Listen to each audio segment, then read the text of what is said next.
Some maybe know me. My name is Cyrus Fazel. And what's your name, Alex? My name is Alex Fazel. And we are the Blockchain Brothers. Woo! Don't worry, it's not Shark Tank today. Okay. All right, guys, so today we're going to talk about the 3 DeFi yield hacks for best APY, non-Ethereum, obviously, because the Gwei price is insane these days. Who here does some yield farming? All right, we have maybe 60 to 70% of people. And hopefully you guys will learn a few tricks here. If you don't, then please enjoy still. So yeah, mainly we're going to talk about subprime. Who remembers what was subprime? Raise your hand. Okay, so subprime was a big mess that happened in 2007. We'll talk about that. Then dive into TradFi, DeFi hacks. Another DeFi hacks, risk mitigation, because we are in an extremely risky business and we should be aware of it. And then eventually talk about some cool shit we're happening with SwissBorg. So what essentially is, what was the subprime crisis and where did it come from? Always the same thing, right? We usually have a dream that we want to build, and then that dream gets a bit too high and we get too much exposure to bringing investments and get greed. And long story short, how did it came? It came from people that wanted to buy potentially houses. These houses were under collateralized when they were buying it, then purchasing more houses or more apartments. Then they had mortgage-backed securities that started to peg these different credit risks that had, and these mortgage-backed securities became credit default swaps, and then these credit default swaps were packaged again into something again more under collateralized, which was CDOs. And eventually, well, the person that wasn't able to pay, started to do that cascade, and you saw the whole financial market fell down more than 50 or 60%, probably the biggest crisis for the last 30 or 25 years or so. And the question, does anyone believe that DeFi has the same risk or not? Raise your hand. Okay, few people, that's cool. And I think one thing to mention here is obviously in DeFi, when you guys are farming, you have multiple layers, which kind of resembles this specific picture. But the cool thing is the liquidity, isn't it? The fact that you have your liquidity, you can move it around. And it's something that is not often explained in DeFi, but having that flexibility is something really innovative, right? For the DeFi space. All right, you want to do TradFi? Go for it. So you guys know we have traditional finance, TradFi. We have DeFi as well. And the way we kind of define this is TradFi is basically lending and borrowing. And what happens, for those who don't know, most of you may know this already, but you have someone lending, you have someone borrowing, and it tends to be the market makers, it tends to be arbitrage trading or derivatives trading, where people use that and they pay back to the person in between both companies, right? So this is how the traditional system works. It works also in crypto with lending and borrowing. But when it comes to DeFi, as you guys can see here, there are different classes here. We have proof of stake, for instance, which you guys know you can be a proof of stake validator. You can be a delegator as well. But on top of that, we have yielding and farming. And then something that was talked about yesterday by Dan Reeser, the CMO of Akala Network, which is crowd loans, which is a fascinating phenomenon that should be coming very, very soon. We're going to focus specifically on DeFi here today and look at these different groups. And I think so what is very important is that, very often we say that we want to have a high yield, right? And I want to go with, Celsius or Nexo guys. Hey, Nexo guys. Hey, Nexo. Okay, they don't want to answer. But anyways, you have to realize, hey, talking about you guys, how's it doing? What is very important is that you have to understand that you're not chasing only yields. You're chasing risk. Whatever the platform is, right? If it's a centralized platform during TradFi, or if it's a decentralized platform. A lot of people say like, hey man, but on that platform I could earn like 100%. And then on your platform, you may be earning 8%, or that platform. Well, there's been forever always the risk and the return. And you have to really look at the risk. And obviously, if you're taking a bigger risk, most probably you'll have a better return. So it's very important for that. Well said, well said. So here's DeFi hack number 1. Who here uses the Terra chain or has the Terra wallet? Only 1, 2, 3, 4. OK, so this is going to be very useful then. So what if I tell you guys that through Terra and through UST, since March 2021, you would have had a median average of between 19.2% all the way to 19.8% on your stable coins in US dollar. So how do we do this, guys?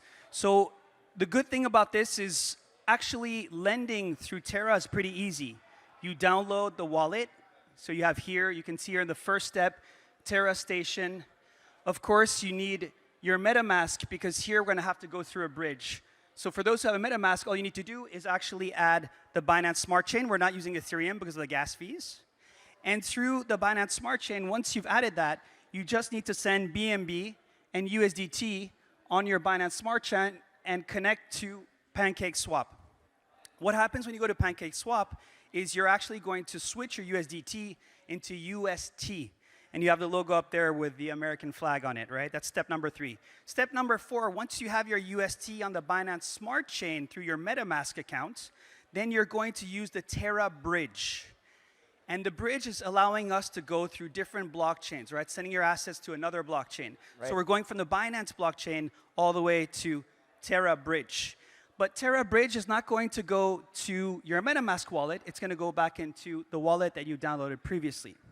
And then with this UST, you go to Anchor Protocol, and you simply tap Earn. You load your UST, you tap Earn, and that's all you need to do. And you have a really, really good dashboard that shows you all the statistics that you need, and it's super clean. I know it sounds very long in terms of processes and procedures, but it's definitely one of the more legitimate platforms. By the way, we're not sponsored, and we don't even know the team. We just love what they're doing in terms of technology. And maybe last thing, if you lose your private keys, you're fucked, just to make this clear, okay? So if you do it, please be responsible and make the right decision by trusting your inner guts and watching a lot of maybe documenting yourself, right? We grew up in France, so we're allowed to use the F word, guys, okay? That's exactly. And the second thing, for you guys, if you're a little bit overwhelmed, you think, oh my God, that sounds like a freaking disaster, having to go through all these hoops in order to do some yielding on my stable coin, there are easier solutions. Who here received an airdrop from DYDX this year? That's sad. You all missed it out, guys. Whoa. You all really $1 missed it out. billion was airdropped. As of today, more than $1 billion was airdropped. That's a lot of money. If you think that the lending was complicated, then this is also telling, oh, how about Uniswap? Anyone got some Uni? The 400 Uni for just trading on the platform? So this is for those who think, oh, the lending sounds like a disaster. By the way, farming is even more complicated. But look at this, guys. Look at the rewards. You can see here people are making amazing amount of money for just contributing to an ecosystem. So if you think there's a decentralized platform and you feel like they're backed by the right people and it has great potential, just go and use it as a beta user. Go and try it out. Contribute to the actual ecosystem. And you don't even have to do farming, right? Because people who use this multiple times, you can see they made a lot of money. $100,000 like for just testing a platform. And then, of course, if you guys want to add your USDT, the DYDX has liquidity pools that are quite good these days and pretty easy relative to lending and farming. Cyrus? Yeah, so long story short, if you feel that this is a bit too techie or too afraid, well, what do we do at SwissBorg, right? We always try to remove that very difficult or that very unsecure way to drive your wealth into something that you do within few clicks. So we really now have to think about, again, subprime crisis, right? And I don't believe DeFi is the subprime crisis 2.0.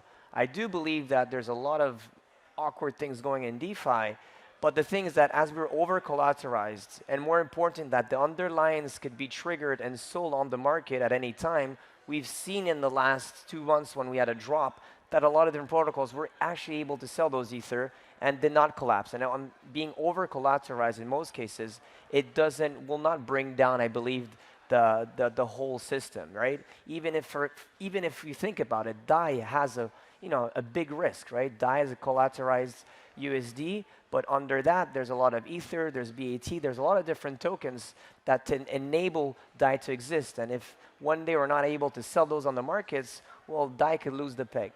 But I'm still a hardcore believer in DeFi, and I don't think so this is going to happen.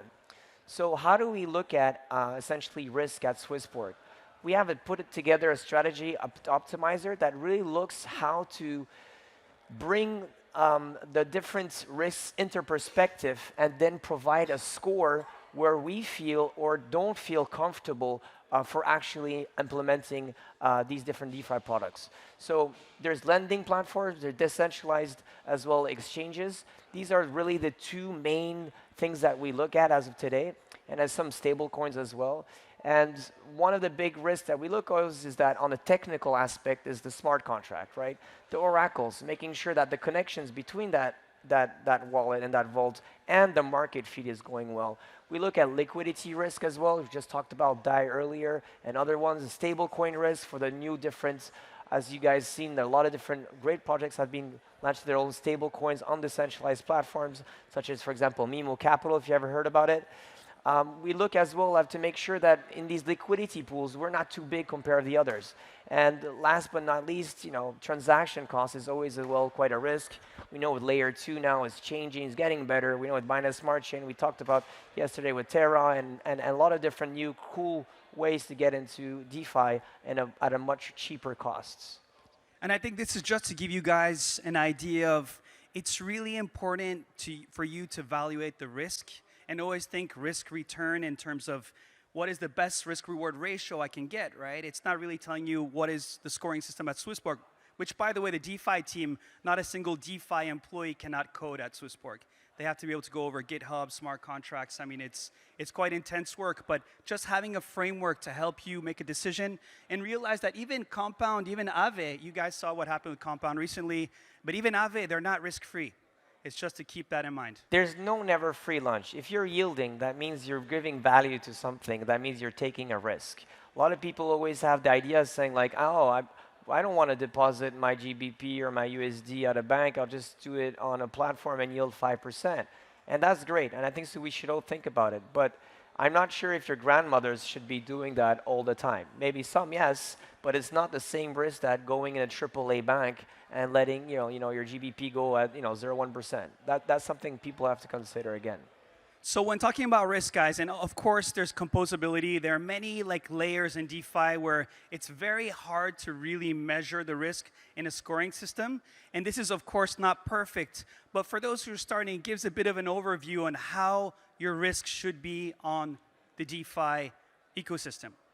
And you guys can see here at the bottom corner, you can see very low risk, proof of stake. So the reason why we classify proof of stake as very low risk is because the main risk is a black swan event where the actual protocol would have a hack and which would lead to the token going to zero. So whether you're validating a node, whether you're delegating to somebody, if the token goes to zero, whether you're staking or not, it would still go to zero. So proof of stake for us is qualified as the lowest risk when you want to earn yield, and there are great yields from 5% all the way to 14%. But what is the next level, Sai, of risk? Well, essentially the platforms that have been here forever. I think so. The guys who believed in DeFi in 2016, and that have been really the forecomers here. Aave with ETH Lend has been in this business since live with their platform since 2017, right? There's been multiple audits, but more than that, they really create the standard. Then there's Compound, MakerDAO as well. Again, these are like the old school guys that deserve maybe not a AAA credit score, but something that is, where you're very confident about it. Exactly, and if you guys can see, what is the difference between medium and high risk up there? So medium risk, you guys can see here, it's mostly liquidity pools, it's mostly lending, but if you go to high risk here, there's leverage, and also there are multiple layers of collateral, right? You don't have just one layer, you have 2 layers, 3 layers. Some people do some crazy stuff with LP tokens, and the more you go up in terms of layering, the more risk you're obviously taking because you're using more and more platforms. So here is really lending, DeFi lending, and here would be yield farming with multiple layers and multiple tokens in the aspect. So Sai, what do you got next? What's the solution to all exactly, what is the solution? The pitch moment, guys. Download the app. By the way, who has the SwissBorg app? Raise your hand. Okay, that's like Thank you so third. much for the love. The 230, you should download it, check it out. We are probably one of the coolest app. So why do people choose SwissBorg? Well, first for our DNA, I think so democratizing crypto wealth management is super cool. But as well, the fact that our business is a one-click stop shop, right? You could see here that quickly on this video that's going to show right now, or it's not. It's not. Okay, cool. So how do you get into DeFi, or how do you get into buying your best crypto, right? We have put together a smart engine that always buys tokens at the best price. So here, for example, in this case, I had 10,000 USDC, and I wanted to yield with BNB, right? Because BNB right now, we're getting a great yield on it. So what happened, this is a real trade that happened 2 weeks ago, a week ago. The 10,000 USDC was sent on Kraken to buy USDT. Then the USDT bought some BNB with USDT, but it bought as well then with, I can't see it from here, but that is hit BTC. And finally, at the end, you got the biggest amount of BNB, 23.49. And I think so on the other side, what is really good is that rather you do this whole complex and risky system of going into DeFi, and if you have the guts and you have the time and the knowledge, please do it. Or if not, well, just go on our platform, click on that one button, and we will probably always give you the best risk-return yield, more importantly, if you are a premium user within our community. And I think that's really important. Sadly, the video doesn't load, but there's actually a video to show you guys. But within 3 taps, giving access to the best risk-return yields on DeFi is quite a cool thing, right? Yeah, There are I think cooler so. things, aren't there? Well, there's cooler things. I think 3 days ago we had an AMA live here in London, and I think so that was really the coolest. I talked about maybe your grandmother shouldn't be yodeling, as we say at SwissBorg, because we're from Switzerland. We like yodel, not that much, but we thought it was funny. We got a guy in the crowd. He was 82 years old, and the guy was actually 82 years old, guys. Listen very, very carefully. 82 years old. From the guy Manchester. registered with our app, obviously through his son, that's a bit younger, and is now doing yield farming thanks to SwissBorg within a few clicks. And I think so that's what really connects at the end, is making sure that we're using the blockchain. Because a lot of people think that HODL is cool. HODL is the first step to get into crypto. If you don't use it, it's just pointless. It's speculation only. You really have to understand that technology will only grow. We only arrive to mass adoption is like if there's freaking cool games with NFTs, if there's DeFi happening. If you're just giving this to a platform that is essentially just giving it to a broker for paying a margin, well, it's great. You're doing sales trading. That was invented 50 years ago. But hereafter, if you're doing this on a platform and bringing it to actually make use of these vaults, these smart contracts with the oracles that are scanned by Chainlink and that are sent to Aave, then you're actually changing the world and making it a better place. And I think, this is the critical part, guys, because, DeFi, CeFi, there's some battles back and forth, but we really need to work all together. Because thanks to such an easy UX, you go from your bank accounts directly contributing to DeFi liquidity pools. And by the way, guys, as of 2021, SwissBorg was a top 5 largest DeFi contributor in terms of TVL. That's so really cool. the CeFi is not so bad in terms of the experience, but it's the experience of these people, 78, 80, 82 years old, that they come down to our meetups and they actually say, listen, I've already succeeded in my life, I made my money, I'm retired, I'm happy, I own a house in Northern England, but what makes me even happier is that I can contribute to the future of finance. And that's why we believe that we're all one community. And at SwissBorg, we're one family. family. We are SwissBorg. Thank you. Excellent. Hey guys. Hey, Anthony and Alex, hold on. No, you're not getting off that easy. Hey, buddy, you're not getting off that easy. We got some Q&A. We're going out on a high.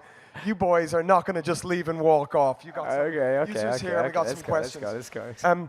I like the way that you evaluate risk, and I think you're thinking about it in the right way. On your smart optimizer, it's obviously constantly scanning all the things that you looked at, yield pools, counterparty risk, different protocols. Is that done on an automated basis, and is it constant, or is it done manual on a daily, weekly, monthly? Maybe give us some color on how that optimizer actually works. Yeah, that's a great question. Thanks for this, Shane. It's actually a hybrid model as we speak. We're going to do it fully automated going forward. So what's the step? It's always to create your investment universe. Your investment universe is looking at all the different projects that you believe. For that, we do a credit score for all these different projects. and a constant evaluation of these projects because it changes all the time, as you guys know. And then what our smart engine, what it does on the DeFi side, it scans all these different yields, and on a daily basis, it recalibrates all the positions by sending all of those different funds, USDC, BNB, Ether, CHSB, and others, into these different decentralized liquidity pools, providing you the best risk return. And I think, Shane, if I can add to that, one cool thing about CeFi lending, for instance, right, is they can keep really fixed rates, right? As long as there's demand on both sides, it's very flat. For us, it's like when DeFi goes down and rates go down, we lose our rates, unfortunately. There is the negative side of being a part of the DeFi contributors. But on the opposite side, we've had 40% on BNB for the past 4 or 5 days. So we really catch the upside, and we share in real time whatever we can with the community. And it's always transparent, and the strategies are remade every single day through the algorithms. So. And what type of conversion have you currently got from your existing user base, which initially maybe came onto your platform to buy crypto, or maybe move some of their crypto onto your platform because of your service, that are actually activated in the smart yield? Yeah. And how will you continue to grow that business segment? So we have 500,000 users, but only 300,000 active users, and there's now over 150,000 users that actually have deployed capital into essentially DeFi through the smart yield, and that's roughly like $1 billion, a little bit more than $1 billion that's pledged in those different cryptos, assets. Right, and maybe I'll open up the floor to some questions as well. If you have a question, please put up your hand. Okay, sir. Excellent. Jason, great presentation, by the way. Loved Audit Chain. Thank you. Hey, guys, great presentation. Thanks. Can you talk to us about enterprise treasury management and risk management? Any features that you guys have that speaks to that use case? So just making sure enterprise, like for corporate accounts or for our own? For corporate accounts. So we're definitely really focused mainly on retail, but it's been now like 9 months that all the big guys, banks and other private banks especially, mainly private banks by the way, sorry, that want to use our yield essentially. So we're launching, by the way, next week the Euro yield.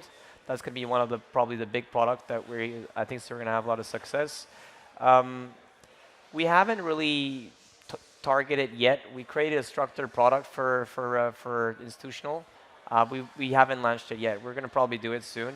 But then again, what has to be clear is that, especially for institutionals, we're not going to go for the high rates probably. We're going to have to go for the very secure ones and provide a single digit in Euro or single digit in USD, because you don't want to go too crazy with a big amount of capital. And I think, the reason why we decided retail is we're an ICO. So believe it or not, there are still ICOs that are still alive as of today, which is cool. Very few, but we're in the game. But, getting funded by the community, we never did an equity round, so we're just living off the ICO. We're a profitable company. And we really feel that because we've never had a VC round, we never sold equity, we're really trying our best to make the token the future of finance, really changing the paradigm of why do we have to go through lawyers to create documentation? Why couldn't we trust each other based on meeting each other here, going out for a beer, and then seeing that we have a viable business?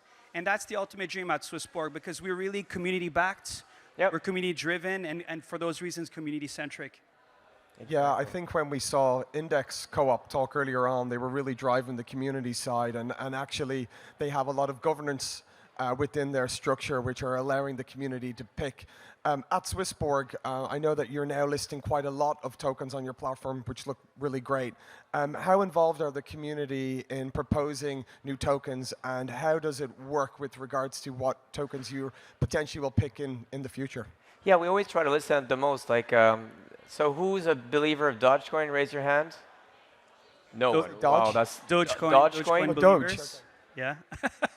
Whoa, that's 2 My people. man over here. I saw a hand Put go your up. hand up. Put your hand up. There we go. The hand went from a hand Respect to to a that man. fist. No. I don't know. I like the boring company philosophy, which is that you could show to anyone in the world that you could name whatever you want and make fun of it and then make it really big. Then I see that technologically it doesn't have any value yet. So I used to have a shitload of Doge because I thought it was funny, and I sold it a long time ago, unfortunately. I didn't know that Ellen was going to go crazy on it. And But our community recently, okay, so we said to Doge or not Doge. Most of our community, like on Twitter, said, 3,000 people said like, nah, no Doge. And then the Doge community saw us on Twitter and retweeted our thing. And this went the most viral Twitter. That's what broke down Twitter. Oh no, Twitter didn't broke down. Sorry, it was Facebook and WhatsApp. It's the most viral tweet we ever had at SwissBorg. And now we have like 5,000 people that was added on our Twitter within that tweet. So at the end, you're like, wait, well, that actually could bring a huge community in SwissBorg. So it's very hard. I'm not, I love the idea. I love the concept. If the technology changes and there's new ways to bring yield into Doge and do a lot of different things, yeah, maybe it could be a real cool joke that became the future of money on Mars or wherever it is. But talking about the power of the community, Shen, as well, like, so the very first decentralized voting system, this is crazy, guys, by the way. So we raised 50 million. The community votes, we had 24,000 votes on chain on 2 different referendums. Because we're based in Switzerland, we like to follow the democratic model in Switzerland. We should not talk about referendums here. It's not a good topic. And so my brother and I, we voted. We had just one vote, just like all the other contributors. And we voted for a desktop version. And the community outvoted us for a mobile version. Yeah. And believe it or not, the community made the right decision, and we had the wrong decision. And I guess that shows just how cool decentralized governance is. Because nowadays, all the big fours are saying the future is mobile. They said banking is mobile, investing will become mobile. So yeah, thank you for all the community guys who supported us. And what about the 50 million Swiss francs that you raised over the ICO? And actually, Cyrus and I were together that night when, that when was it really happened. cool. You were speaking in London, and we had gone out to celebrate that.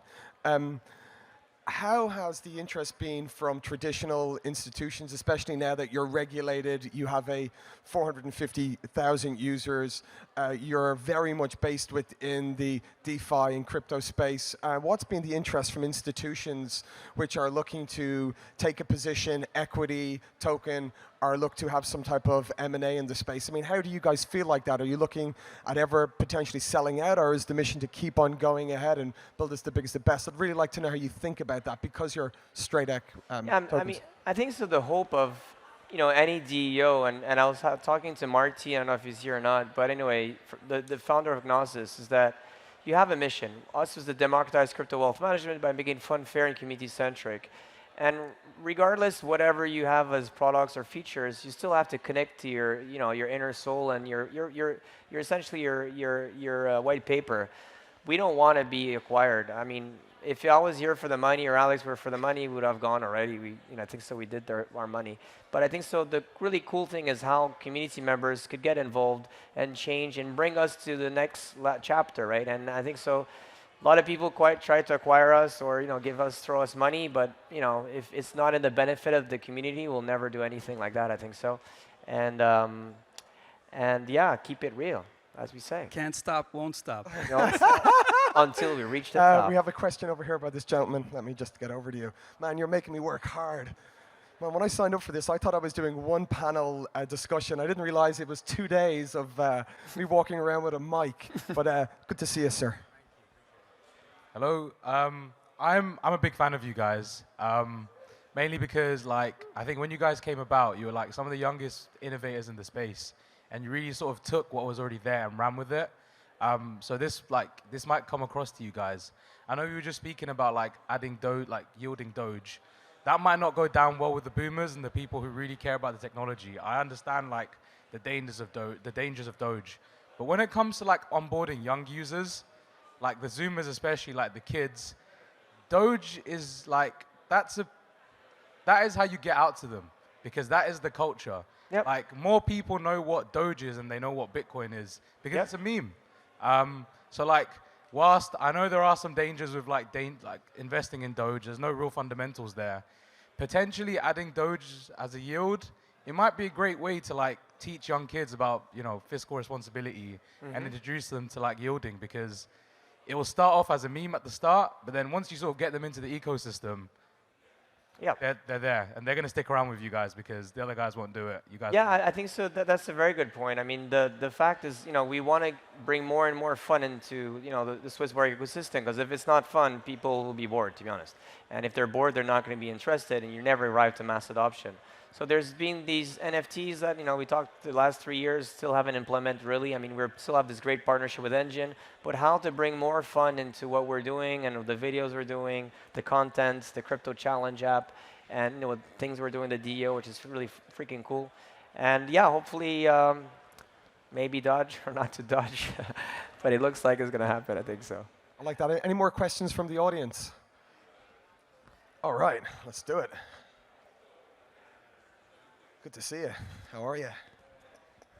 Hello, guys. Thank you for coming. And yeah, I love your app too, and I like how you kind of connect DeFi to people who don't want to interact with the protocols, don't want to have to worry about like various things within DeFi. But what I want to ask is how. So you guys, let's say for Bitcoin, I have some Bitcoin. I want to deposit Bitcoin to earn yield on it. Right. And you have multiple strategies underlying, whether it's on Curve or different protocols Yep. that you use. How do you internally risk adjust these strategies depending on like the smart contract risk, and how do you look at that to make sure the protocols that run underneath are safe for people to use and that they won't go down? So long story short, I shouldn't be saying this because it's time to like, oh, Cyrus, you reveal a lot of things and then blah, blah, blah. You're going to be doing that essentially. So we're going to give you the choice and the power to control the future of your wealth. So you're going to be taking that risk, and we're going to try to explain in the best way what yield you want. But that, again, has a risk. It's been like that. It will always be the same thing. You could fly down to Geneva with a plane and be very fast, or you could walk down to Geneva. It would be a different risk and a different return, right? So that's pretty much it. But we are always here to make sure that what we bring as technology is the best technology, right? And making sure that, might have sometimes that you're doing a wrong investment, but we hopefully will train you to become a wealthier and a better person for that. Any more questions? Well, I think what we should do is find out how everybody can connect with SwissBorg. What are the channels? How can they download the app and stay engaged with you? How can they do that, Cyrus? Go on SwissBorg.com, Android or iOS. Talk to our team, lovely people. Follow us on Twitter like the regular shit. And Tuesday, Wednesday there's Crypto Night, and Tuesday they are this powwow on YouTube. And actually, Patsy over there, you could scan her. Yeah. That's where the cyber goes. You could scan her tattoo, and she could download the app directly there. Well, listen, that was just an awesome way to end day 2 and stage 2. Thank you so much for the Brothers of Crypto. Thank you, everybody. Big up to SwissBorg, and that is a wrap. Thank you, thank you, thank you. All done.